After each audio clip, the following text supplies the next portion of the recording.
Hello friends, how are you all. कैसे हैं आप सभी। तो मैं उम्मीद करती हूँ कि आप सभी स्वस्थ होंगे, मस्त होंगे और व्यस्त होंगे। किस चीज़ में व्यस्त होंगे फ्रेंड्स? तो स्टडी में। तो फ्रेंड्स, जैसे कि आप देख रहे हैं ये बिहार स्टेट टेस्ट सीरीज है पॉलिटिकल साइंस का, और पार्ट 6 है। मैंने 1 से लेके 5 तक आपको मैं करवा दी हूँ, 1 से लेके 5 तक। तो अगर आपने अभी तक उसको नहीं देखा है, टेस्ट सीरीज को आप देख ले। और ये पार्ट 6 है और फुल एक्सप्लेनेशन के साथ है फ्रेंड्स। मैं एक क्वेश्चंस में करीबन 10 या 11 क्वेश्चंस होंगे, उसको फुल एक्सप्लेन के साथ आपको समझाती हूँ फ्रेंड्स। तो आप जो है इसके साथ बने रहें। मैं इसका पार्ट जो पेपर 1 है अनिवार्य है, वो भी मैं करवाई हूँ। तो टीचिंग ऑल सब्जेक्ट बोल के आपको प्लेलिस्ट में मिल जाएगा, तो आप वहाँ भी एक बार जाके वॉच जरूर करें फ्रेंड्स। तो चलिए फ्रेंड्स, स्टार्ट करते हैं पॉलिटिकल साइंस पार्ट 6।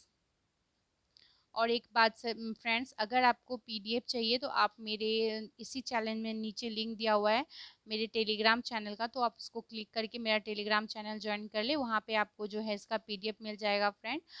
और जो है, अगर आपने अभी तक सब्सक्राइब नहीं किया तो सबसे पहले सब्सक्राइब कर दे और वीडियो को लाइक एंड शेयर कर दे फ्रेंड्स। तो चलिए स्टार्ट करते हैं आज का test series. Bihar state political science test series number है 6। तो स्टार्ट करते हैं। तो देखिए, जैसे क्वेश्चन है, मूल संविधान द्वारा मौलिक अधिकारों को 7 श्रेणियों में विभक्त किया गया, परंतु अब इसमें केवल क्या है? तो अब इसमें क्या होगा? 3 श्रेणियां हैं, 4 श्रेणी है, 5 श्रेणी है या 6 श्रेणी है। तो फ्रेंड्स, अब इसमें 6 श्रेणियां हैं। देखिए, जो 44वां संशोधन था, 44वां संशोधन की प्रक्रिया का उल्लेख उल्लेख से है। ठीक है, तो क्या है? 44वां जो संशोधन के द्वारा संपत्ति के अधिकार जो था को 7वां मौलिक अधिकार को मूल अधिकार से अलग कर दिया और उसे विविध अधिकार के रूप में शामिल किया गया। अतः वर्तमान में कितने हैं? 6 हैं श्रेणी, यानी मौलिक अधिकार हैं। जो पहला है समता का अधिकार, दूसरा है स्वतंत्रता का अधिकार, तीसरा है शोषण के विरुद्ध अधिकार, चौथा है धार्मिक स्वतंत्रता का अधिकार, पांचवा है शिक्षा और संस्कृति का, और छठा है संवैधानिक उपचार का अधिकार। नेक्स्ट क्वेश्चन देखते हैं 127। निम्नलिखित में कौन सा अधिकार मौलिक अधिकार नहीं है? तो देखिए, कौन सा अधिकार मौलिक अधिकार नहीं? पहला, हड़ताल करने का अधिकार, शोषण के विरुद्ध अधिकार, समानता का अधिकार, धार्मिक स्वतंत्रता का अधिकार। तो अभी जैसे मैंने आपको बताया, तो धार्मिक जो हड़ताल करने का जो अधिकार है ये नहीं है। ठीक है, तो जैसे मौलिक अधिकार और अनुच्छेद देख लेते हैं। जो शोषण के विरुद्ध अधिकार जो है, शोषण के विरुद्ध अधिकार, ये अनुच्छेद कितने में है? शोषण के विरुद्ध 23 और 24 में है। समानता का जो अधिकार है, समानता का अधिकार 14 से 18 है। और आपका जो ये आएगा धार्मिक स्वतंत्रता का अधिकार, ये 25 से 28 में होगा। हड़ताल का अधिकार मौलिक अधिकार नहीं है। सर्वप्रथम गोवा हम हाईकोर्ट ने हड़ताल को अवैध घोषित किया था फ्रेंड्स। नेक्स्ट देखते हैं 128। कौन सा मौलिक अधिकार अब मौलिक अधिकारों की सूची से हटा दिया गया है? तो इसका बी हो जाएगा, संपत्ति के अधिकार को हटा दिया गया है। संवैधानिक संरक्षण का अधिकार ये है, भाषण की स्वतंत्रता का अधिकार, उपरोक्त सभी अधिकार है। तो इसमें क्या संपत्ति का अधिकार हटा दिया गया? मैंने अभी आपको कहा। मूल संविधान के अनुच्छेद 19 चौ एवं अनुच्छेद 31 में संपत्ति का अधिकार था, जिसे 44वां संशोधन द्वारा अनुच्छेद 300 को के तहत विविध अधिकार के रूप में रखा गया है। अतः संपत्ति का अधिकार मौलिक अधिकार नहीं है। लेकिन अभी किसमें है फ्रेंड? 300 क में है। तो ये याद रखने लायक बात है। नेक्स्ट क्वेश्चन देखते हैं। नेक्स्ट, भारत के नागरिकों के मौलिक अधिकार क्या होगा? मूल संविधान के भाग थे फ्रेंड्स। तो अगर मैं ऑप्शन चारों पढ़ूंगी तो ज़्यादा टाइम लगेगा। यू नो, आपके पास समय बहुत कम है, मुझे पता है समय का वैल्यू। तो फ्रेंड्स, जितना हम उसको डिटेल में आपको बताते चलेंगे वो आपके लिए फ़ायदेमंद होगा। तो देखिए, भारत के नागरिकों के मौलिक अधिकार में क्या आ जाएगा? मूल संविधान के भाग थे। ठीक है, मूल संविधान के भाग 3 अनुच्छेद 12 से 35 मौलिक अधिकार से संबंधित है। मौलिक अधिकार का संविधान को क्या कहा जाता है? मैग्ना कार्टा कहा जाता है। 42वां फ्रेंड्स 42वां संशोधन के द्वारा 1976 में मौलिक अधिकार पर राज्य का नीति निर्देशक तत्वों को प्राथमिकता दी गई थी। और 44वां संशोधन के द्वारा संविधान में मंत्रिमंडल शब्द को जोड़ा गया था, जो अनुच्छेद 352 में है। ठीक है। नेक्स्ट क्वेश्चन है 130, समानता का अधिकार। समानता का अधिकार क्या है? तो ये समानता का जो अधिकार है ये राज्य को महिलाओं, बच्चों और पिछड़ी जातियों के लिए विशेष प्रबंधन करने की अनुमति देता है। तो देखिए अनुच्छेद 16 भाग 4 में राज्य को यह अधिकार दिया गया है कि वो सामाजिक और शैक्षणिक रूप से पिछड़े वर्ग को जिनका प्रतिनिधित्व राज्य की राय में पर्याप्त नहीं है उसके लिए विशेष प्रबंध कर सकता है। ठीक है, तो हम लोग देख लेते हैं। जैसे अनुच्छेद 14 में क्या है? कानून के समक्ष समानता का अधिकार। 15 में है धर्म, नस्ल, जाति, लिंग और जन्म स्थान के आधार पर भेदभाव नहीं। अनुच्छेद 16 में अवसर की समानता। अनुच्छेद 17 में अस्पृश्यता या छुआछूत का अंत और अनुच्छेद 18 में है उपाधि का अंत। नेक्स्ट क्वेश्चन चलते हैं फ्रेंड्स। देखिए संविधान के अनुच्छेद 19 में दी गई स्वतंत्रता में कौन सी स्वतंत्रता को समाप्त कर दिया गया है? तो इसमें जो किसको समाप्त किया गया है? संपत्ति प्राप्त करने, उसे रखने और उसे बेचने अथवा दूसरों को देने की स्वतंत्रता को क्या कर दिया गया है? समाप्त कर दिया गया। बिना शस्त्रों के शांतिपूर्ण ढंग से एकत्रित होने की स्वतंत्रता, ये तो है। देश में किसी भी भाग में निवास करने और बसने की स्वतंत्रता। कोई वित्त, आजीविका, व्यापार एवं कारोबार करने की स्वतंत्रता, तो ये है फ्रेंड्स और ये नहीं है। नेक्स्ट देखते हैं, नागरिकों के मौलिक अधिकारों पर न्याय संगत प्रतिबंध लगाने का अधिकार किसे प्राप्त है? विधि बनाने का, सर्वोच्च न्यायालय को, संसद को, राष्ट्रपति को, उपरोक्त में से किसी को भी नहीं। तो फ्रेंड्स 132 का क्या हो जाएगा? बिल्कुल सही, बी हो जाएगा, संसद को है नागरिकों के मौलिक अधिकारों को जो है न्याय संगत प्रतिबंध लगा सकता है। अनुच्छेद 33 के अंतर्गत संसद कानून बना सकता है। अनुच्छेद 33 होगा फ्रेंड्स इसका। इस समय संपत्ति का अधिकार एक क्या है? तो संपत्ति का अधिकार जो है एक कानूनी अधिकार मात्र है, इसलिए इसका ए हो जाएगा।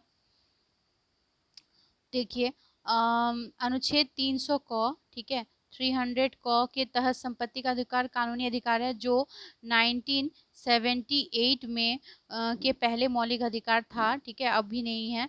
134, किसने कहा कि आदेशित निर्णय को सार्वजनिक कल्याण के लिए लागू करना ही नागरिकता है? तो फ्रेंड्स ये किसने कहा था? तो ये लॉस्की ने कहा था। आदेशित निर्णय को सार्वजनिक कल्याण के लिए लागू करना ही नागरिक है, ये लॉस्की ने कहा था। अरस्तु द्वारा दी पॉलिटिक्स पुस्तक लिखी गई है और अरस्तु को राजनीतिक विज्ञान और जीव विज्ञान का जनक भी माना जाता है फ्रेंड्स। नेक्स्ट क्वेश्चन है, किसने कहा है वह व्यक्ति जिसे किसी राज्य के विमर्शी एवं न्यायिक प्रशासन में भाग लेने का अधिकार है उस राज्य का नागरिक कहलाता है? तो ये हो जाएगा फ्रेंड्स, अरस्तु ने कहा था कि वह व्यक्ति जिसे किसी राज्य के विमर्शी एवं न्यायिक प्रशासन में भाग लेने का अधिकार है उस राज्य का नागरिक कहलाता है। अरस्तु जो है वो सिकंदर के गुरु और प्रधानमंत्री थे। किसके थे? सिकंदर के। और अरस्तु ने लिखा कि मनुष्य एक सामाजिक प्राणी है। ठीक है, नेक्स्ट क्वेश्चन देखते हैं, नागरिक वही है। तो नागरिक वही है जिससे राज्य की नागरिकता प्राप्त रहती है। तो फ्रेंड्स ऑब्वियसली यही होगा, ए होगा, जिसे राज्य की नागरिकता प्राप्त रहती है। नागरिकता संबंधी प्रावधान जो है किस में है फ्रेंड्स? भारतीय संविधान के भाग 2 के अनुच्छेद 5 से 11 में वर्णित है। नेक्स्ट क्वेश्चन देख लेते हैं, किसने कहा जब मनुष्य दूसरों के लिए जीता है तभी वह अपने लिए भी जीता है? तो फ्रेंड्स इसका हो जाएगा कंडारसेट ने कहा है कि जब मनुष्य दूसरे के लिए जीता है तभी वह अपने लिए जीता है। मनुष्य एक सामाजिक प्राणी है, यह कथन अरस्तु ने कहा था। और मनुष्य समाज में रहकर अपनी आवश्यकताओं का पूर्ति करता है। समाज के बाहर रहकर मनुष्य अपने कार्यों का संपादन नहीं कर सकता। नेक्स्ट क्वेश्चन है 138, विश्व के सामुदायिक भावना का विकास किस नागरिकता से हो रहा है? तो फ्रेंड्स इसका हो जाएगा विश्व नागरिकता से हो रहा है। विश्व में सामुदायिक भावना का विकास विश्व नागरिकता से हो सकता है। रविन्द्रनाथ टैगोर जो है वो विश्व मानवतावाद के पुजारी थे। गीतांजलि जो है वो विश्व मानवतावाद से संबंध पुस्तक है।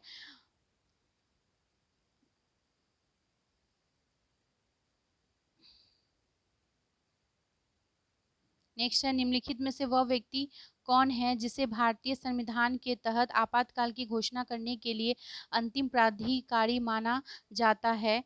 तो फ्रेंड्स वो व्यक्ति कौन हो जाएगा? राष्ट्रपति। राष्ट्रपति भारतीय संविधान के तहत आपातकाल की घोषणा करने के लिए अंतिम प्राधिकारी माना जाता है। भारत का राष्ट्रपति पद अनुच्छेद 52 के अंतर्गत सृजित किया गया है और अनुच्छेद 53 के अनुसार जो है वो कार्यपालिका शक्ति राष्ट्रपति में निहित होगा। अनुच्छेद 61 राष्ट्रपति पर महाभियोग से संबंधित है।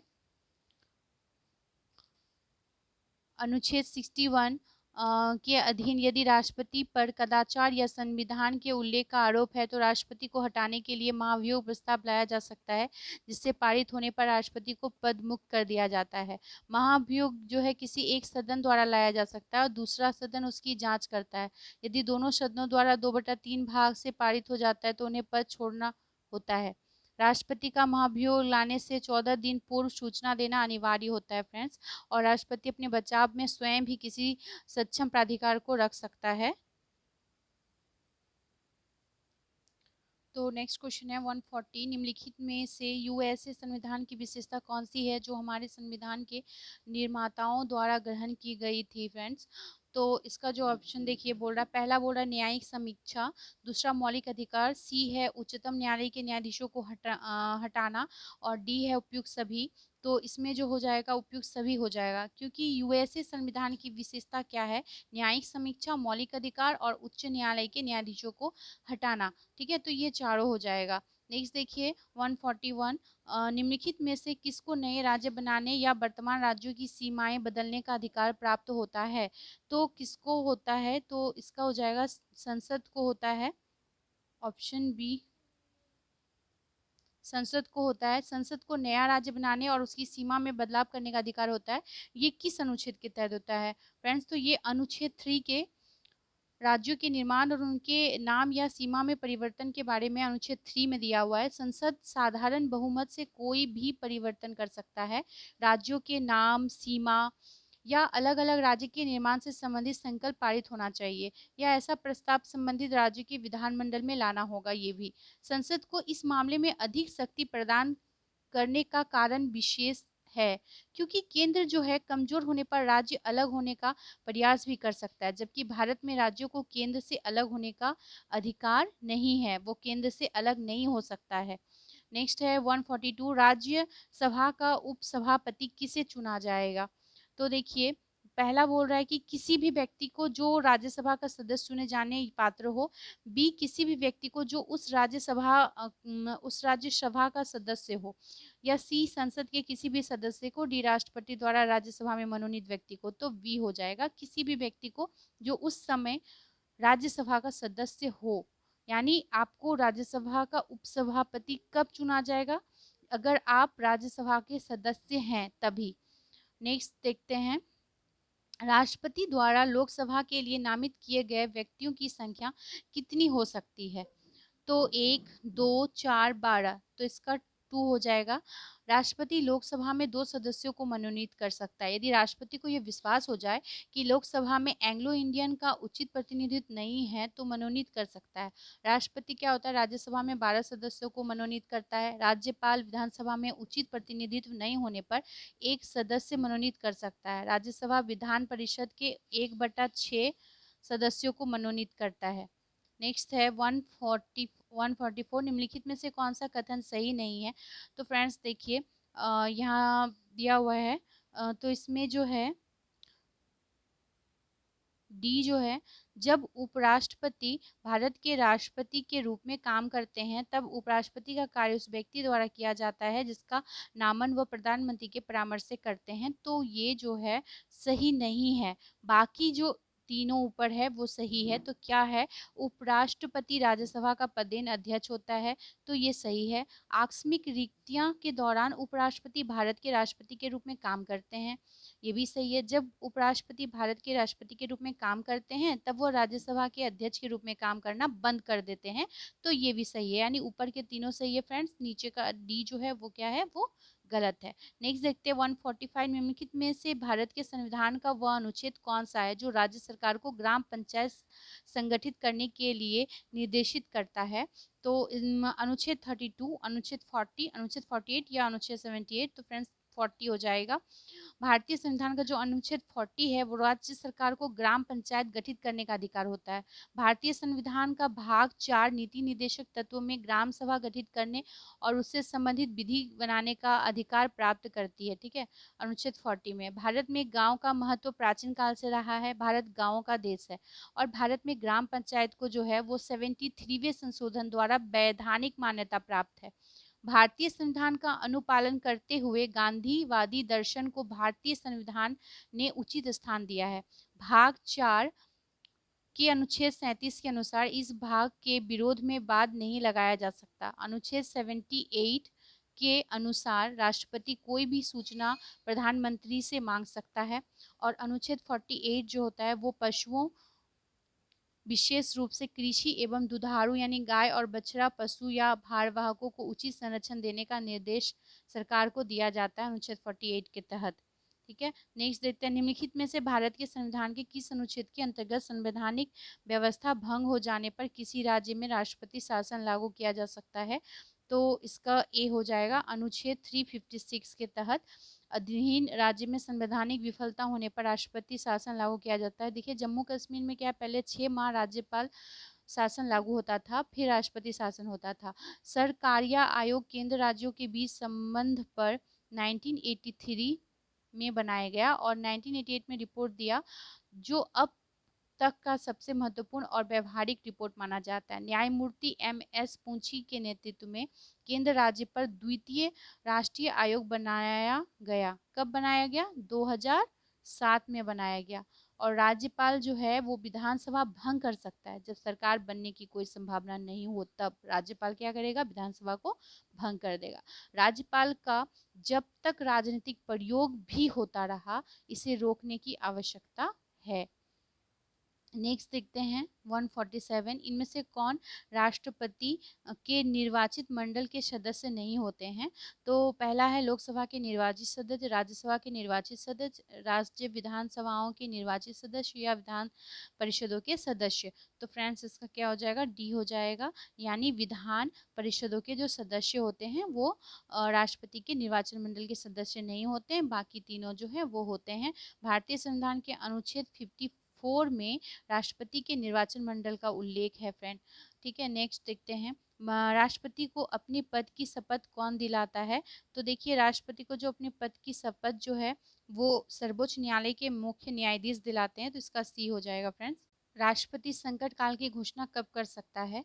तो राष्ट्रपति जो है वो संकट काल की घोषणा अपने स्व विवेक से, मंत्रिपरिषद की सलाह यानी परामर्श से, संसद के प्रस्ताव पर या प्रधानमंत्री सहित संपूर्ण मंत्रिमंडल के निर्णय निर्वाचन मंडल द्वारा। तो इसका क्या हो जाएगा? डी हो जाएगा, यानी राष्ट्रपति संकट काल की घोषणा प्रधानमंत्री सहित संपूर्ण मंत्रिमंडल के निर्वाचन मंडल द्वारा कर सकता है। भारतीय संविधान के भाग 16, 17, 18 के अंतर्गत राष्ट्रीय आपातकाल का उल्लेख है। भारतीय संविधान का भाग 18 के अंतर्गत है फ्रेंड्स। भारतीय संविधान में 3 प्रकार के आपातकाल का उल्लेख दिया हुआ है। पहला अनुच्छेद 352 राष्ट्रीय आपातकाल, अनुच्छेद 356 राज्य में राष्ट्रपति शासन और अनुच्छेद 360 ये है वित्तीय आपातकाल।